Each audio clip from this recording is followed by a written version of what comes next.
Hello dear students, welcome to my channel Knowledge World. Dear students, today we discuss about standard 7th history second lesson. SS का second lesson आपका जो है motion of the अर्थ, इसके बारे में हम discuss करेंगे. So before start the lesson I would like to tell you, please like and share my videos and subscribe my channel and press the bell icon for the new videos notifications. Okay, so let's start the lesson. Have you noticed that the toys that you play with such as tops and the disc rotates on their own axis? Similarly, the earth too rotates on its axis. You must have taken a ride in the Ferris wheel in fair. So while the seats rotate around their axis, they are revolve in a circular manner. Like other celestial bodies, the earth also moves in the two ways. तो यहाँ पे ये बताया गया है, आप जो fair में टॉयज़, ये देखिए, ये पिक्चर देखिए, आपको समझ में आ जाएगा. ये जब घूमता है तो आपका सीट्स भी घूमता है, तो वो रोटेट होता है. तो वैसे ही हमारा जो अर्थ है, अर्थ भी रोटेट होता है, वो अपने एक्सिस में ही घूमता है. तो उसके दो मोशन है, एक है रोटेशन और एक रेवोल्यूशन. ठीक है, तो the earth rotates on its own axis and also revolve around the sun. जो रेवोल्यूशन है और रोटेशन है, रोटेशन खुद के चारों तरफ यानी एक्सिस में घूमता है वो एक वे में, और रेवोल्यूशन जो है वो सन के चारों तरफ घूमता है.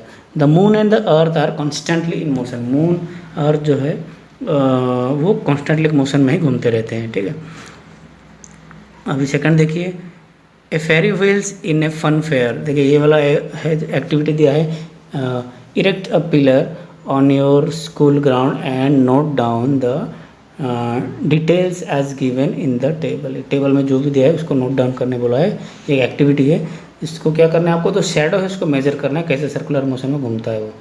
ठीक है, अभी देखिए नेक्स्ट जो है यहाँ पे arrival in school, time, direction, length of the shadow दिया है, और ड्यूरिंग शॉर्ट रिसेस में कैसा रहता है आपका शेडो, ड्यूरिंग लॉन्ग रिसेस में कैसा रहता है, डायरेक्शन कैसा रहता है, और डिपार्चर ऑफ, जब स्कूल छुट्टी होती है टाइम क्या रहता है और डायरेक्शन क्या रहता है, और आपका जो लेंथ ऑफ शेडो जो है उसका लेते उसका क्या रहता है.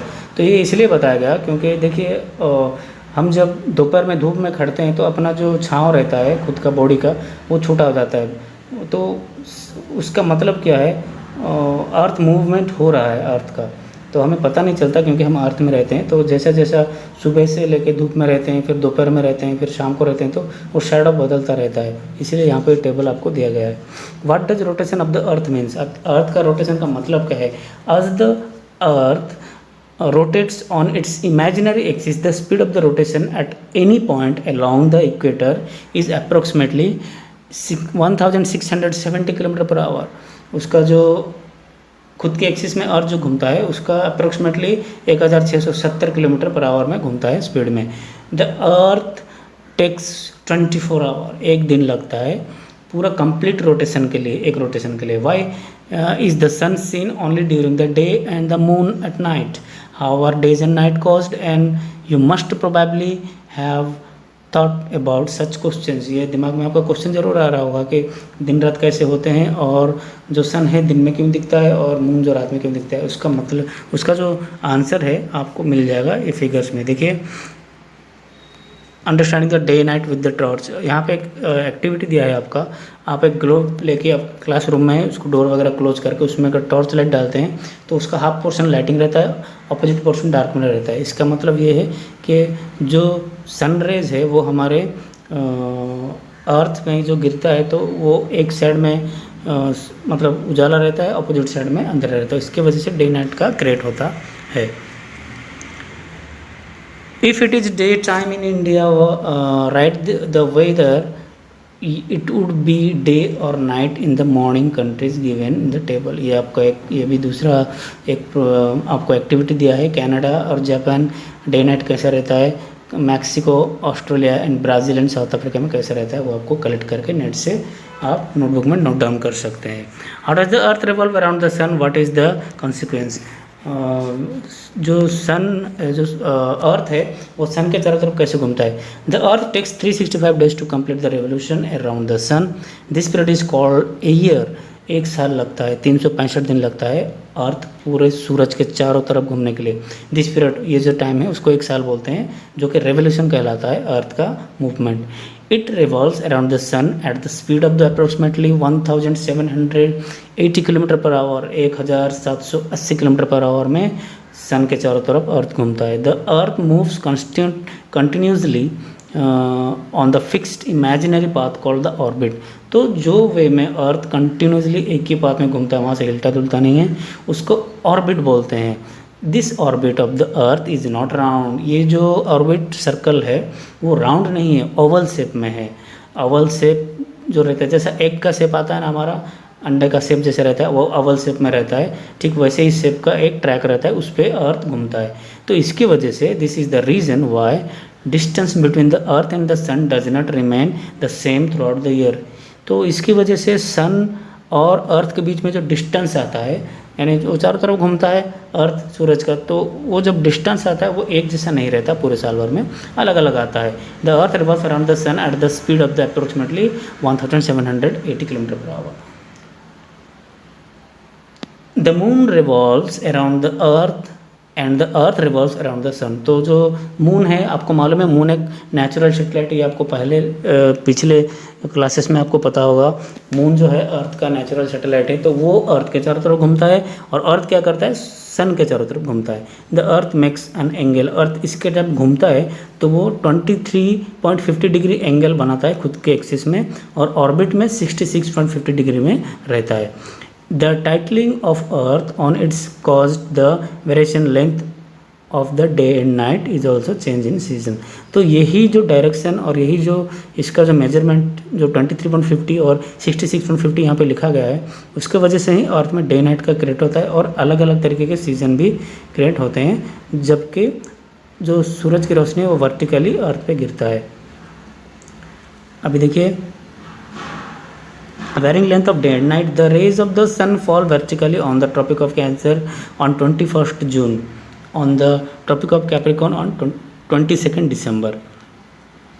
यहाँ पे देखिए जो ट्रॉपिक ऑफ कैंसर है ये 23.5 डिग्री नॉर्थ में गिर रहा है, और साउथ में 23.5 सेम एंगल में ट्रॉपिक ऑफ कैप्रिकॉर्न में सूरज की रोशनी अर्थ पे गिर रही है।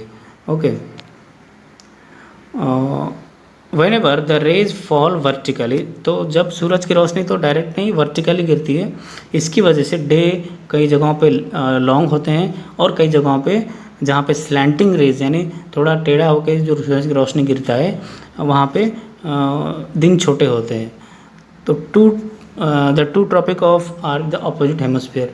तो नॉर्थ में और साउथ में अपोजिट रिएक्शन होते हैं एक दूसरे से।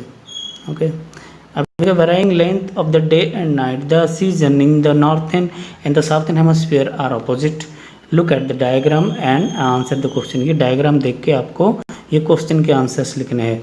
ओके, तो ये आपको नेक्स्ट वीडियो में आपको मिल जाएगा, या फिर आप खुद फाउंड कर सकते हैं, that is your choice students. How long a day be on the tropic of cancer on 21st जून जो यहाँ पे है फिगर में, उसमें कितने मतलब how long would a day, एक दिन कितना लंबा रहता है ट्रॉपिक ऑफ कैंसर में 21 जून में, वो आपको लिखना है। Which season do the places on the tropic of Cancer experience, कौन सा सीजन ट्रॉपिक ऑफ कैंसर में उस समय क्रिएट होता है 21 जून में, ठीक है। What would be the duration of the day and night, day and night का ड्यूरेशन क्या रहता है वो भी लिखना है आपको। Then what will occur on the tropic of Capricorn on 22 December, 22 दिसंबर में ट्रॉपिक ऑफ कैप्रिकॉर्न जो नीचे है आपको दिख रहा है, इसमें क्या क्रिएट होता है, व्हाट विल ऑक्योर।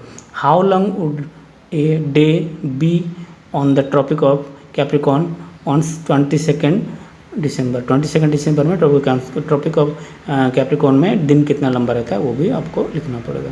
चलिए अब डिस्कस करते हैं सीजन के बारे में। The earth rotates on its axis in the same direction while the revolving around the sun on its orbit. Due to this the north pole faces the sun at the regular interval. अभी आपने थोड़ी देर पहले मैंने बताया था कि सन जो है खुद के अपने एक्सिस में भी घूमता है, प्लस सूरज के चारों तरफ भी घूमता है। इसकी वजह से नॉर्थ पोल जो है वो सन को रेगुलरली फेस करता है। The rays of the sun fall vertically either on north और साउथ ऑफ द इक्वेटर। तो इसकी वजह से नॉर्थ या साउथ में दोनों तरफ सूरज की रोशनी वर्टिकली ही गिरती है। This causes the variation in the length of the day and night. इसकी वजह से डे नाइट में बहुत फर्क आते हैं, कहीं पे दिन बड़े कहीं पे दिन छोटे। विंटर सीजन जो होता है, समर सीजन होता है, उसमें भी दिन के छोटे बड़े में मतलब बहुत फ़र्क आता है। Those parts of the earth which receive more sunlights experience, जो जगह अर्थ का सन का ज़्यादा रोशनी रिसीव करता है वहाँ पे समर होता है, और जहाँ पे कम यानी लेस सनलाइट गिरता है दैट एक्सपीरियंस विंटर, वहाँ पे winter. The northern hemisphere experience summer in the 21 मार्च। 21 मार्च में नॉर्थन हेमस्फीयर में समर ज़्यादा होता है। इसका मतलब ये है स्टूडेंट्स 21 मार्च में नॉर्थन हेमस्फीयर में ज़्यादा यानी एक्सपीरियंस होता है सनलाइट का, ज़्यादा सनलाइट वहाँ पे रिसीव होता है। ओके, एंड 21 सितंबर वाइल, उसका ऑपोजिट में देखिए 21 सितंबर में जो विंटर आता है वो साउथर्न हेमस्फीयर में ड्यूरिंग दैट पीरियड, वही समय में 21 सितंबर में वही जगह पे साउथ के हेमस्फीयर में यानी नीचे की तरफ ग्लोब का, वहाँ पे जो सन है वो थोड़ा लेस गिरता है, इसलिए वहाँ पे विंटर एक्सपीरियंस होता है। The changes off season is a phenomenon that directly affect human life. तो इसकी वजह से ह्यूमन लाइफ में भी उसका जो रहने का ऑक्यूपेशन में लाइफस्टाइल में चेंजेस भी आता है। ये देखिए यहाँ पे बीच में सन है, डे वाइज घूम रहा है। देखिए 21 लॉन्गेस्ट डे इधर है, मैं आपको बता देता हूँ। ये 21 है जो कि लॉन्गेस्ट डे है। 22 उसका अपोजिट में है, वो आगे आपका शॉर्टेस्ट डे यानी लेस रेज वहाँ पे गिर रहा है। ये देखिए इक्वल डे नाइट यहाँ पे आता है, ये भी इक्वल डे नाइट है जो कि एक्यूरेट गिर रहा है। तो कब कब आता है वो देखिए यहाँ पे अगस्त सितंबर में, यहाँ पे जो आता है अप्रैल मार्च फरवरी के बीच में। Okay, now revolution of the earth, list of the some festivals and the seasons of their celebration is given below. When we celebrate a particular festival, here name the season experience that the same time in the different country. देखिए यहाँ पे पहले जो table दिया है, यहाँ पे festival दिया है। ये फेस्टिवल में भारत का जो है समर में होली, विंटर में दिवाली और क्रिसमस होता है। तो वैसा Kenya, Japan, USA, Australia, Canada and China, ये जगहों पे किन किन सीजन्स के समर मतलब सीजन क्रिएट होते हैं वो वाला आपको ये टेबल में ढूंढ के लिखना है। अभी देखिए सन एट मिडनाइट, मिडनाइट में देखिए the sun at midnight in the Norway. ये नॉर्वे में मिडनाइट में भी ऐसा क्यों रहता है, एक तो सवाल आपके मन में जरूर आया होगा। डियर स्टूडेंट्स, नॉर्वे जो है उसका अल्टीट्यूड वो हाई अल्टीट्यूड एरिया में रहता है, मतलब अवेलेबल है मैप में।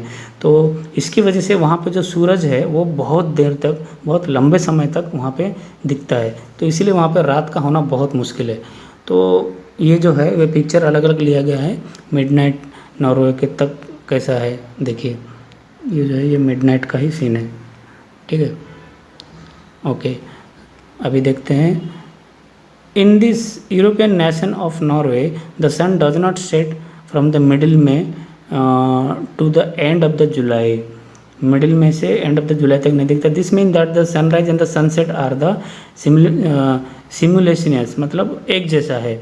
सनराइज और सनसेट एक जैसा रहता है, सूरज डूबता नहीं है यहाँ पे। The sun is seen even at midnight, इसलिए यहाँ पे जो सूरज है वो भी रात में भी दिखता है। ओके, सो डियर स्टूडेंट्स, ये था आपका एसएस का सेकंड लेसन यानी सोशल साइंस का सेकंड लेसन जो है वो कंप्लीट हो गया है।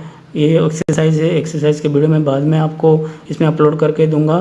तब तक ये आप ये लेसन को स्टडी कीजिए, और अगर आपको वीडियो अच्छा लगा मेरा वीडियो तो आप ज़रूर लाइक और शेयर कीजिए और सब्सक्राइब करना नहीं भूलिएगा। Thanks for watching my video. Thank you.